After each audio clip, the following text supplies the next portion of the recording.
नमस्कार, मैं करण सिंह स्वागत करता हूं आपका न्यूज अलर्ट में।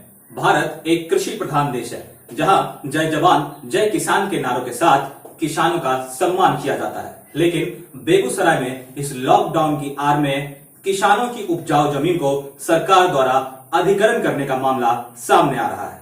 बता दें कि बेगूसराय के कसहा दियारा क्षेत्र में एनटीपीसी बरौनी के एस यार्ड के निर्माण के लिए जब प्रोजेक्ट मैनेजर मिस्टर पांडा और संवेदक जेसीबी लेकर वहां पहुंचे तो सैकड़ों किसान उसका विरोध करते हुए धरना पर बैठ गए और आत्महत्या करने की गंभीर बात कह डाली।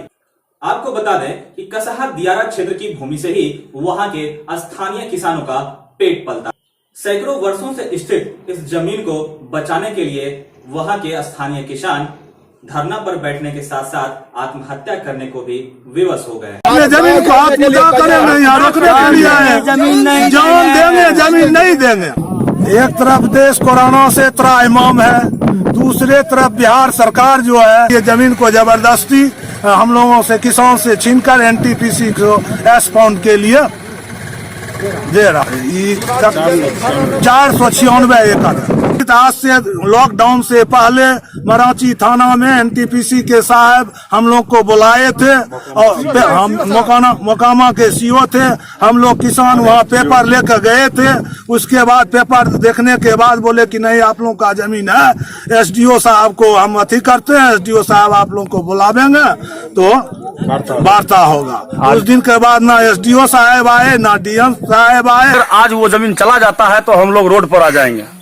हम लोग चोरी डकैती क्रिमिनली करने के लिए मजबूर हो जाएंगे, क्योंकि उसी जमीन से मेरा रोजगार चलता है, मेरे बाल बच्चों का पढ़ाई चलता है, मेरा घर चलता है। उस जमीन पर एनटीपीसी हमको लोन किए हुए है। उस जमीन से हम लोग ट्रैक्टर निकाले हुए हैं और सैकड़ों साल से हमारे गार्जियन जमीन हमारे पूर्वज वो जमीन जोत रहे हैं। आज नीतीश जी कह रहे हैं कि ये जमीन गैरमजरूआ है, तो मैं नीतीश जी से सीधा सवाल पूछता हूँ और वो मुझे सवाल बताएं इसका जवाब कि आप कहते फिरते हैं बटाईदारी कानून लागू हो, 40 साल जो खेत मेरा बुन रहा है वो खेत उसका हो जाएगा, तो ये जो 100 साल से 125 साल से मेरे पूर्वज जमीन जोत रहे हैं वो आपका कैसे हो गया? ये बताइए आप हमको। आप हम लोगों के साथ जाति मत कीजिए। ये बेगूसराय जिला के फॉरवर्ड के साथ नीतीश जी का हर हमेशा दोहरी नीति रहा है और इसी तरह वो कर रहे हैं। आज अगर हम दलित होते तो मेरे साथ ये अन्याय नहीं होता जो अन्याय मेरे साथ आज हो रहा है। हम भूमिहार कोख में पैदा लिए हैं, जन्म लिए हैं भूमिहार जाति में, इसीलिए मेरे साथ ये दोहरा नीति किया जा रहा है। अगर हम दलित होते तो नहीं होता, हमारे घर पर आते और रुपया मुआवजा देकर हमारे खेत को जोतते। हमें मुआवजा मिलना चाहिए। हम किसी विकास का बाधक नहीं है, विकास होना चाहिए, हमारे गांव में होना चाहिए विकास। हमारे घर को आप रौंद के वहां फैक्ट्री लगा सकते हैं, लेकिन मेरा मुआवजा मिलना चाहिए। मुझे रहने के लिए छत चाहिए और खाने के लिए जमीन चाहिए जोतने के लिए। ऐसे हम जमीन नहीं देने वाले हैं और उस जमीन पर खून आप हमको कर दीजिए, उसके बाद वो जमीन आप ले जाइए। वहीं दूसरी ओर भाजपा के जिलाध्यक्ष राजकिशोर सिंह और युवा कांग्रेस नेता रत्नेश टुल्लू किसानों के समर्थन में धरना स्थल पर पहुंचे, जहां से घटना की जानकारी बेगूसराय के स्थानीय सांसद गिरिराज सिंह को भी दी गई, जिसके बाद गिरिराज सिंह के पहल पर एनटीपीसी बरौनी और किसानों के बीच यह बड़ा टकराव रुक गया। इस क्षेत्र में किसान लगभग 100 साल से ऊपर से यहाँ खेती कर रहे हैं। कई बार इस जमीन को लोग ट्रांसफर भी किए हैं, बेचे भी हैं, खरीदे भी हैं, रसीद भी कटा हुआ है, सारी बात होती रही है। लेकिन ये एनटीपीसी कुछ विकास के काम सोच रहे हैं, यह भी जरूरी है। लेकिन जो किसान यहाँ पर हैं, हजारों किसान की यहाँ जमीन है, उनके लिए भी मुआवजा मिलनी चाहिए। दोनों काम होने के लिए एक बैठक होनी चाहिए और बैठक कई बार हुई है। हमारे माननीय गिरिराज सिंह जी भी इस काम को एक पिछली बार बैठक को करके इसको स्टे करवाए थे। अभी फिर काम स्टार्ट हुआ है। फिर उनके माध्यम से अभी एनटीपीसी के जो एक पांड्या साहब थे प्रोजेक्ट मैनेजर, उनसे बात हुई है, वो भी स्टे करने की बात किए हैं। मेरा कहना है कि जब कहीं विकास होता है तो दोनों पक्ष को देखना चाहिए।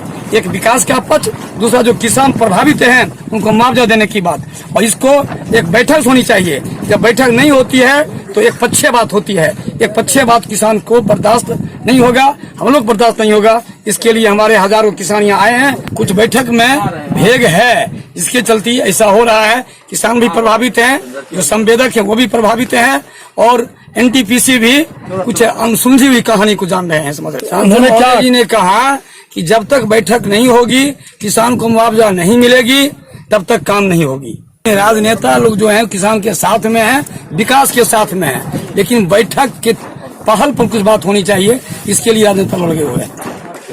इस बात को लगातार इधर भी बेगूसराय नगर विधायक अमिताभ भूषण दीदी विधानसभा में भी इस क्वेश्चन को उठाए, तो जो ये जमीन है इसका पहले आप लोग हल निकालिए। ये हम लोग का पहले सरकार कहे कि ये जमीन आपकी है, तब तो फिर हम लोग का सेटलमेंट होगा, मुआवजा ले या नहीं ले मुआवजा। इसलिए किसान ने सब दिन से अपना बलिदान देकर इस देश को आगे बढ़ाने का काम किया। जितना भी आज फैक्ट्री लगा हुआ है इस देश में, वो किसानों के कलेजे पर, वो किसानों के जमीन पर है, ना कि कहीं हवाई पे है। तो हमारे जो और प्रतिनिधि यहाँ पे बैठे हुए थे वो भी बात किए आगे प्रतिनिधि से। उन्होंने आश्वासन दिया है कि आगे अब जब तक हम लोग आपस में बैठ के बिहार सरकार, एनटीपीसी के पदाधिकारी और किसानों के प्रतिनिधि के बीच जब तक वार्ता नहीं होगी, तब तक इस जमीन पर कोई काम नहीं हो। अगर सौहार्द वातावरण में नहीं वार्ता होती है तो किसान का रुख यही रहेगा कि जान देने के लिए तैयार रहेगा, जमीन नहीं यहाँ पे टच करने देंगे।